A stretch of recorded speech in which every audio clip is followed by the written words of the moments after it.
Hello everyone, this is Mam-Mary, Fatima, SarrFox, and I hope you're all doing well. Today we will be reading a very special book, and it's a part of a series that we're doing, The Barefoot Book of Monsters.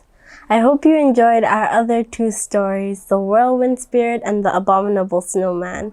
But before we get into this book, we're going to have to cover a few things. I'd like to ask my readers to please like, subscribe, and share this video to their friends and families. And I hope you all have a wonderful day. Please keep your hands away from your face, keep washing your hands, and keep maintaining social distancing standards. I hope you all have a wonderful day, and there are certain things that I have to do as a reader. I have to, of course, read the story to you all. I have to read and explain the virtue if it gets hard to understand, and I also have to do this introduction. But as listeners, I would love to ask you all to please try to listen to the story and answer a question if I ask it. So if I ask a question, you can just shout it out onto the screen. I hope you all have a wonderful day. Please comment so we can know if we're able to shout you out, and I hope you enjoy. The Barefoot Book of Monsters. Today we will be reading Rona Longteeth, a Tahitian story. On the island of Tahiti, there once lived an evil she-monster called Rona Longteeth. She knew many powerful spells, and her heart was wicked through and through. Rona Longteeth's home was a little hut in a clearing amongst the banana trees. She lived there with her baby daughter, Hina, who was as good as her mother was bad. Every day, Rona Longteeth would rub the little girl's skin with sandalwood oil to make it soft and scented. Every day, she would comb Hina's long dark hair until each strand was smooth as water. Every day, she rolled the tips of Hina's fingers until they were more slender and delicate than any fingers you've ever seen. Rona Longteeth fed Hina with the best foods, so she would grow up strong and healthy. She caught juicy crabs on the reef and cooked their sweet meat for her daughter. As the years passed, the monster's child grew into a beautiful young woman. Have you ever eaten crab or seafood? Do you like it? Crab is the only seafood that I like. But although she loved Hina, Rona Longteeth felt nothing for the rest of the people on the island. When the moon was full, she would creep from hut to hut and carry off the tenderest young humans that she would find to eat. The island people lived in fear of the wicked she-monster and her pointed teeth. So she would eat kids. That's pretty scary. One young man whose name was Monoi could not bear to live in fear of Rona any longer. One night, he ran to a special place that he knew, where a high cliff stood by a shady pool. He found himself a cozy cave, which he lined with bark mats, and there he hid. He sealed up the rock with a magic song, so that there was no sign of the entrance from the outside. When he wanted to leave the cave to find food or to breathe the clear morning air, he would sing the charm song again and the rock would open. Do you have any secret hideouts that you like to play in? So, it so happened that the shady pool was Hina's favorite place to bathe. One day, Monoi saw her swimming in the water and fell in love. He forgot his fear and left the cave to talk to her. Monoi was as handsome as Hina was beautiful, and Hina fell in love with him too. They sat by the pool all morning long, singing songs and telling each other jokes. But for all Hina's pleading, Monoi would not tell her where he lived. "I dare not tell you in case your mother finds me and eats me," he explained. So he was too afraid to tell her where he lived because he thought her mother would come and eat him. Hina was horrified. She had no idea that Rona Longteeth, her mother, dined on human beings. She promised never to tell her mother where Monoi lived. So he showed her the secret cave and told her that he would always come out of the rock if she stood outside and called him. Oh no, this doesn't sound like it's going to end very well. So the very next day, as Rona Longteeth had gone to the reef, Hina gathered a basket of food and raced down to the bottom of the high cliff and sang, "Here is your friend, come out and have fun. Open the rock and we'll dance in the sun." And then from inside of the rock, Monoi answered jokingly, "Where is your mother with her sharp long teeth? Answer me that and I'll sing the charm song."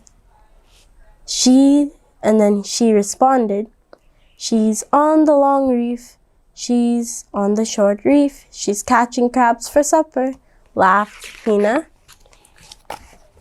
Then Monoi sang the charm song and he sprang from the cliff. They played together all morning, and when the sun was high in the sky, they sat by the water and ate the picnic that Hina had brought.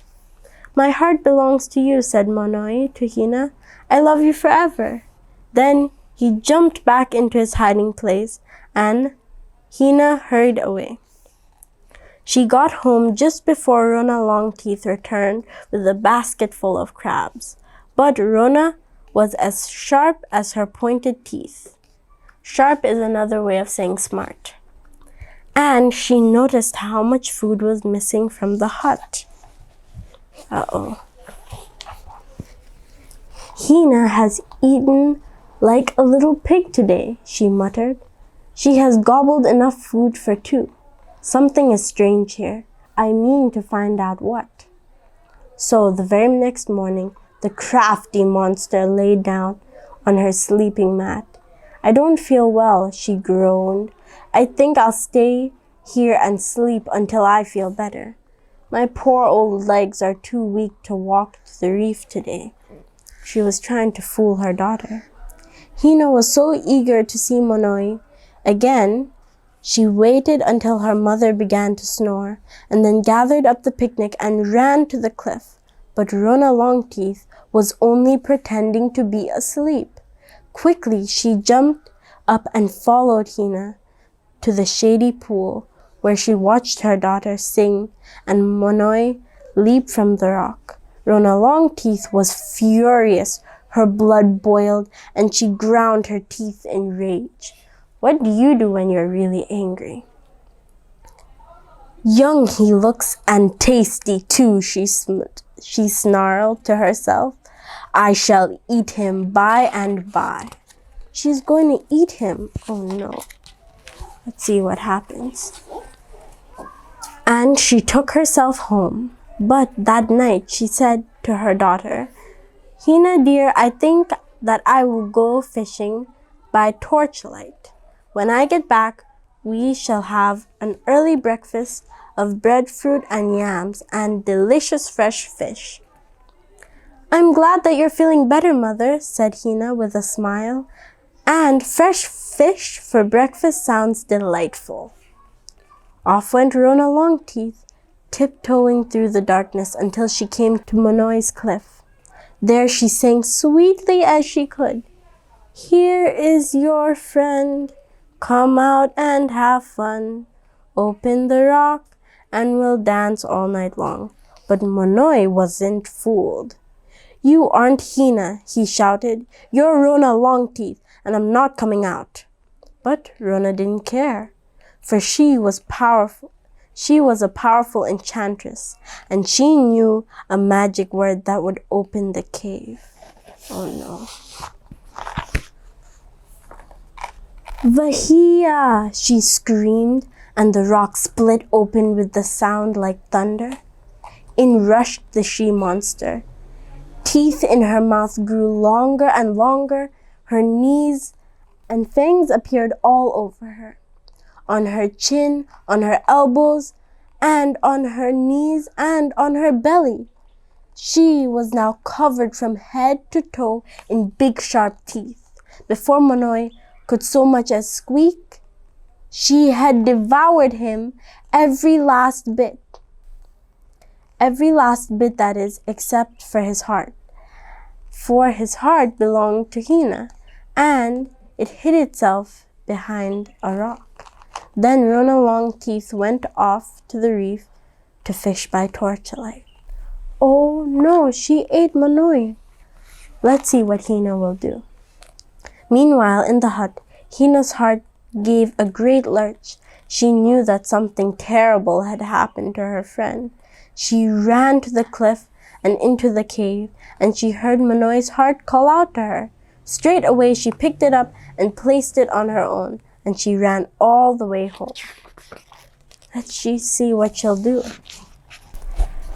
Find a stem of banana tree that is as tall as you are and cut it down, whispered the heart to Hina.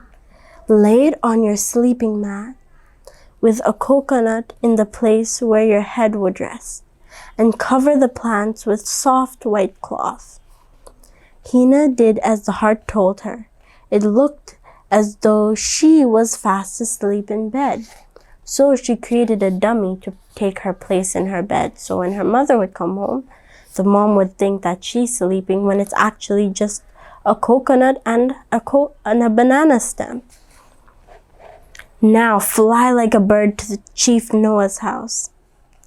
Tell him everything that has happened and ask him to get his spear ready. Oh no. Hina ran across the dark island as fast as her legs could carry her. Now, long after midnight, when all of her fishing torches had burned down, Rona Longteeth came home. She threw down her catch and called Hina. Here's some fish for you. But the shape in the bed did not stir. Ah, poor child, she's tired out, said Rona Longteeth, and she lit a little fire. After a while she called, Hina, come sing to me while I cook. But the shape in the bed did not stir. Ah, poor child, I will let her sleep a while longer, muttered the wicked monster. While the fish were cooked to a crisp, Rona Longteeth called, Hina, get up, the meal is ready. But the shape in the bed did not stir. Hina better come home quickly. Rona Longteeth went over to the bed and pulled off the soft tapa cloth. When she saw the coconut and the banana tree lying on Hina's sleeping mat, she was filled with rage. She knew that she had been tricked and her daughter had fled long ago. Seems like she's coming. As dawn rose, Rona Longteeth raced across the island. Everywhere she screamed, Where is Hina? Where's my daughter? The people were very afraid. They pointed towards the chief's house, and Rona Longteeth ran in through the door. She saw her daughter there.